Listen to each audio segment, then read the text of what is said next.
Good morning students. बच्चों, हम लोग हिंदी साहित्य के पाठ 8 यथा राजा तथा प्रजा का आज पुनरावृत्ति करेंगे। बच्चों, पाठ का नाम है यथा राजा तथा प्रजा। जैसा कि इसके नाम से ही पता है कि यथा यानी जैसे राजा रहेंगे वैसी उनकी प्रजा रहेगी। अगर धर्मप्रिय, न्यायप्रिय, कर्तव्यनिष्ठ राजा है तो उसकी प्रजा भी खुशहाल और उन्नत करेगी। प्रस्तुत पाठ में इसी को हम लोगों ने देखा था। देखिए, इस पाठ में एक राजा ब्रह्मदत्त बहुत विवेकशील, लोकप्रिय राजा थे, जिससे क्या था, उनकी प्रजा जो है बहुत उन्नत करती थी, खुशहाल थी। उनके राज्य में सभी लोग बहुत प्रसन्न, खुशी खुशी रहते थे। परंतु राजा को ये नहीं अच्छा लगता रहा कि लोग उनकी बड़ाई करें, यानी बखान करें। वो चाहते थे कि मेरे में कोई कमी निकाले, हमारी बुराइयों को कोई निकाले, अवगुण बता सके, ऐसे व्यक्ति की उनको तलाश थी। ऐसे व्यक्ति की तलाश करने के लिए उन्होंने क्या किया, भेष बदलकर वो भ्रमण पर निकल गए। वो हिमालय पर्वत पर जा पहुँचे। वहाँ एक ऋषि मुनि के आश्रम में गए। महात्मा बोधिसत्व के आश्रम में पहुँचे। वहाँ जब गए तो उन्होंने फल खाने के लिए दिया, उनका आदर सत्कार किया, फल खाने के लिए दिया और उनको बोला कि स्थान ग्रहण करें, बैठने के लिए दिया। जब वो फल खाएं तो महात्मा बोधिसत्व जंगल से जो पके फल लाए थे वो उनको खाने को दिया। राजा ने फल खाए और पानी पिया और उनको फल वो बहुत स्वादिष्ट लगे। फल खाने के बाद उसने बोधिसत्व से कहा कि ऋषिराज, आपके जो फल आपने खिलाए हैं मुझे बहुत मीठे और स्वादिष्ट हैं। तो बोधिसत्व ने क्या जवाब दिया? बोधिसत्व ने कहा कि इस राज्य का राजा धर्मानुसार न्यायपूर्वक अपने कर्तव्यों का पालन करता है, इसी कारण मेरे राज्य के सारे फल और कंदमूल क्या हैं, मीठे और स्वादिष्ट हैं, शक्कर की तरह मीठे और स्वादिष्ट। अगर मेरे राज्य का राजा कर्तव्यनिष्ठ, न्यायप्रिय ना होता तो हमारे जो राज्य के सारे फल फूल हैं ये सारे सब क्या हो जाते, कड़वे हो जाते। केवल यही नहीं, सारा राष्ट्र कमजोर हो जाता। अगर कहते हैं बोधिसत्व, अगर एक राजा का राज्य जो कमजोर हो जाता तो संपूर्ण राष्ट्र उससे कमजोर हो जाता। ब्रह्मदत्त कुछ नहीं बोला। वो क्या किया, उसने अपना परिचय भी नहीं दिया कि मैं आप ही के राज्य का राजा हूँ, क्योंकि राजा ब्रह्मदत्त अपने ही राज्य में भ्रमण करने निकले थे। तो उन्होंने अपना परिचय नहीं दिया और अपनी राजधानी वापस लौट आए।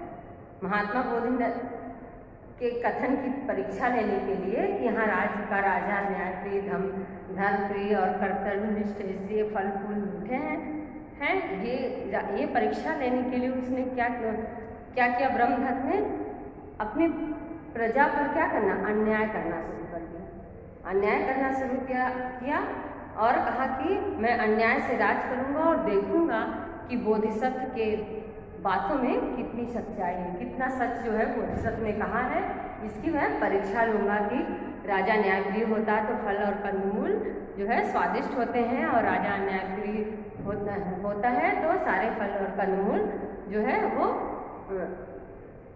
कड़वे हो जाते हैं। राजा ने ऐसा ही किया। उन्होंने जानबूझकर अधर्म के मार्ग पर चला।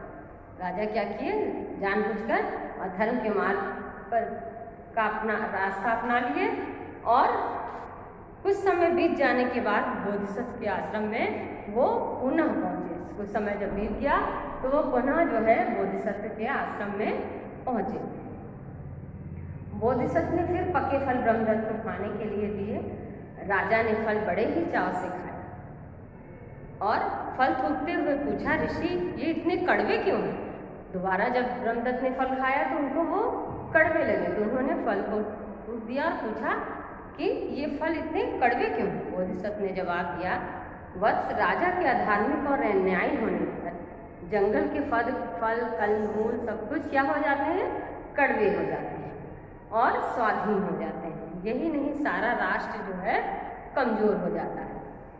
राजा जिज्ञासा पर बोधिसत्व ने कहा, क्या तुमने गायों के झुंड को नदी पार करते देखा? एक उदाहरण देने लगे बोधिसत्व ने।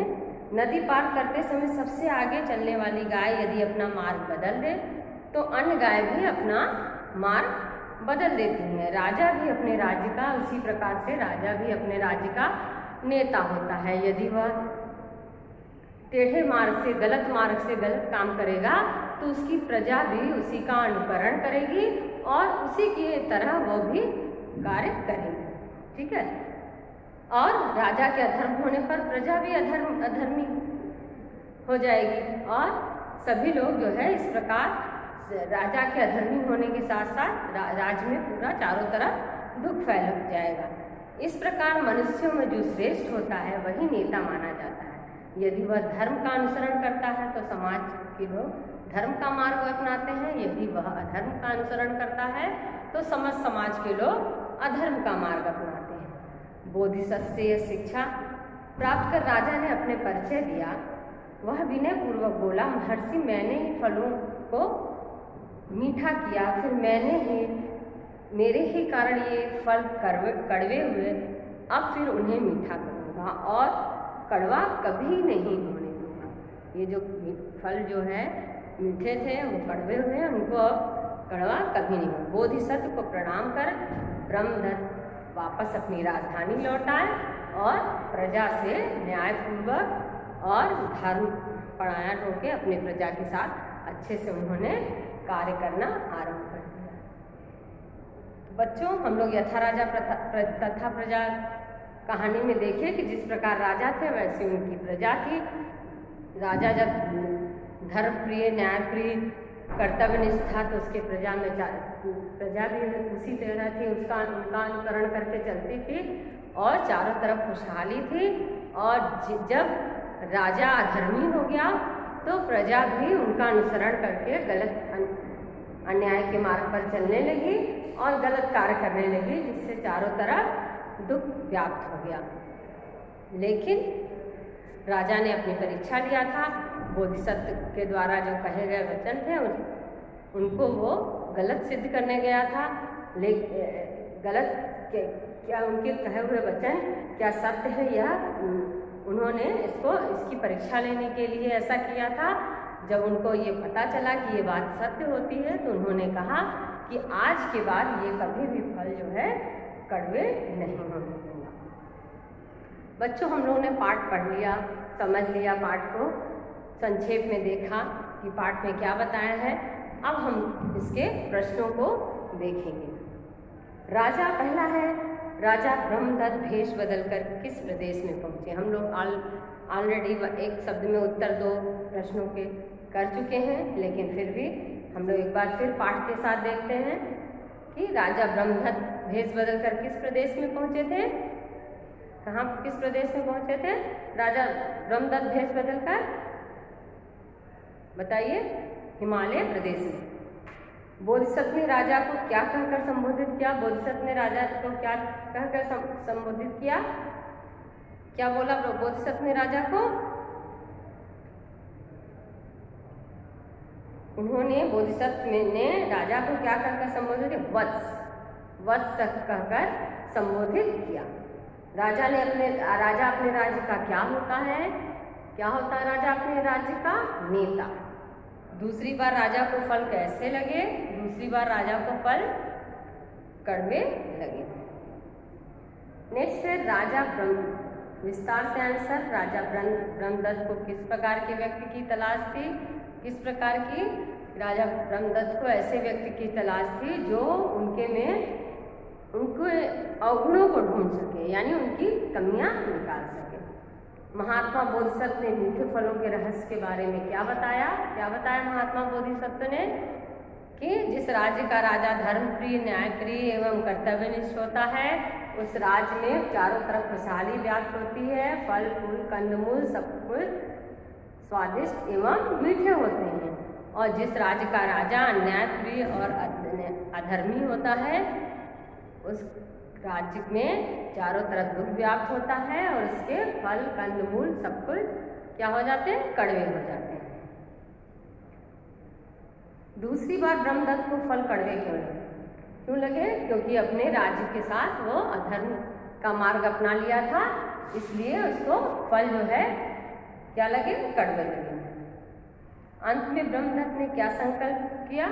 अंत में ब्रह्मदत्त ने संकल्प किया कि अब मैं पुनः इन फलों को कड़वा नहीं होने दूंगा। यानी मैं जिस मार्ग पर चलता था,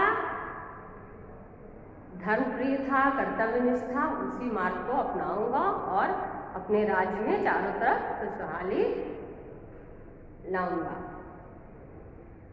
शब्दों को सही क्रम से लिखकर वाक्य निर्माण कीजिए। ब्रह्मदत्त विवेकशील राजा एक लोकप्रिय वह राजा था, ये आप लोग देख चुके थे। राजा ब्रह्मदत्त एक विवेकशील और लोकप्रिय राजा था।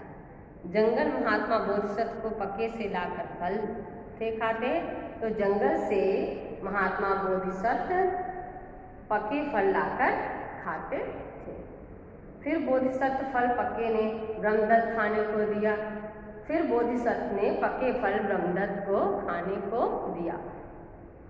यह बोधिसत्व अपना परीक्षा से प्राप्त कर राजा बोधिसत्व से शिक्षा प्राप्त कर राजा ने अपना परिचय दिया। क्लियर? फिर नेक्स्ट देखिए, रिक्त स्थान के पूर्व राजा ने खाए और पानी पिया। क्या खाया? फल खाए और पानी पिया। उसने अपना परिचय भी नहीं दिया, उसने जानबूझकर अपना रास्ता अपना लिया, मतलब अधर्म का, अन्याय का रास्ता अपना दिया। बोधिसत्व ने यह ज्ञान प्राप्त कर राजा को अपने परिचय दिया। ये सारी बातें जानकर उन्होंने राजा को अपना परिचय दिया। फिर राजा ब्रह्मदत्त कैसा राजा था? पाठ में पूछा जाए कैसा राजा था, धर्मी था कि धर्मी? तो विवेकशील और लोकप्रिय राजा था, धर्म के मार्ग पे चलता था ना। दूसरा है, राजा ब्रह्मदत्त को किस प्रकार के व्यक्ति की तलाश थी? कैसे व्यक्ति की तलाश थी? जो उनके अवगुणों को बता सके, अवगुणों यानी जो उनके कमियों को बता सके, वैसे व्यक्ति की तलाश थी। महात्मा बोधिसत्व कहाँ रहते थे? कहाँ रहते थे? पर्वत पर। राजा के अधार्मिक और अन्यायी होने पर राष्ट्र कैसा हो जाता है? राष्ट्र क्या हो जाता है? जब अधर्मी और अन्यायी होगा तो राष्ट्र अपना कमजोर पड़ जाएगा। कमजोर क्यों पड़ेगा? क्योंकि राजा का अनुसरण करके अन्य राज्य के लोग भी उसी मार्ग को अपनाएंगे, जिससे खुशहाली खत्म हो जाएगी। नेक्स्ट है, दो पर्यायवाची लिखिए भाषा ज्ञान में। राजा का क्या होगा? भूपति नरेश, गाय गौधेनु, मार्ग रास्ता पथ, और पर्वत पहाड़ गिरी। क्लियर? विपरीत शब्द श्रद्धा श्रद्धाहीन, लोकप्रिय मधुर कटु, न्याय अन्याय। ठीक है। फिर विशेषण विशेष, जैसा कि विशेषण क्या होता है? विशेष की विशेषता बताता है। तो जो सब विशेषण जो है क्या करते हैं? विशेषण और विशेष पृथक है। लोकप्रिय राजा, तो राजा विशेष है क्योंकि राजा की विशेषता बता रहा, राजा कैसा है? लोकप्रिय। पर्वत दुर्गम, तो पर्वत की विशेषता बता रहा है कि कैसा पर्वत हो? दुर्गम। तो दुर्गम जो है विशेषण है और पर्वत जो है वो विशेष है। बोधिसत्व विशेष है और महात्मा विशेषण। टेढ़े विशेषण और मार्ग विशेषण। जिसकी विशेषता बताई जाती है वो विशेष होता है और जो विशेषता बताई जाती है वो विशेषण होता है। बच्चों, हम लोगों ने पाठ को पढ़ा, सारे अभ्यास के प्रश्नों को देखे। आप सभी प्रश्नों को, जो विस्तार से प्रश्न दिए हुए हैं, उनको अच्छे से याद करके अपनी रफ कॉपी में लिखेंगे। जितने भी प्रश्न हैं सारे अभ्यास के विस्तार से प्रश्न कीजिए या कहानी को क्रम से लिखिए। दिए गए वाक्य हैं उनको आप क्रम से लिखेंगे। कि किस प्रकार उसको वाक्यों को संशोधन करके उसको क्रम से लिखना है। मैंने आपको पहले भी करवा चुका है, मैं आपको टेस्ट के लिए दूंगी, उसमें आप करेक्ट करके अपनी रफ कॉपी में टेस्ट देंगे। तो बच्चों, क्लास यहीं समाप्त होती है। धन्यवाद।